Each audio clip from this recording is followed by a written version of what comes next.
دام و دەستگاکانی هەرێمی کوردستان نەگەیەنێ خۆپیشاندانێک کە گردبوونەوە بێ بە شێوەکانی تر بە هەموو شێوەکانی تر ئێمە پشگیری لێ یەکەین بەڵام قەتعیەن تەییدی ئەوە ناکەین هەر جوولانەوەیەک هەر جوم و جۆڵێک هەر خۆپیشاندانێک کە بە خێر و خۆشی نەگەڕێتەوە بۆ ملەتەکەمان و وڵاتەکەمان. ئێمە پشگیری لە خۆپیشاندانی مەدەنی ئەکەین و تەییدی ئەوە ئەکەین هاوڵاتیان بە شێوەیەکی مەدەنیانە بچن بۆ داواکانی خۆیان، چونکە ئەگەر بە شێوەیەکی مەدەنیانە تعبیریان لە ڕاوبیر و بۆچوونی خۆیان نەکرد ئەوە زۆر دڵنیابن لە داوای ڕەوای خۆیان کەمەکەنەوە.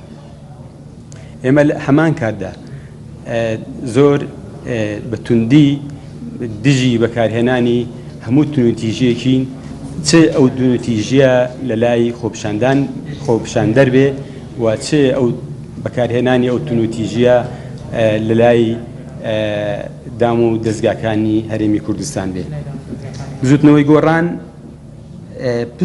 خۆی بە پشت و پەنای هاوڵاتیان نەزانێ لە پێناوی جێبەجێکردنی عەدالەتی کۆمەڵایەتی داخوازیە ڕەواکانیان، بەڵام بەڕێگای شارستانی، بەڕێگای مەدەنی، بەڕێگای گفتوگۆ، بەڕێگای خەباتی پەرلەمانی.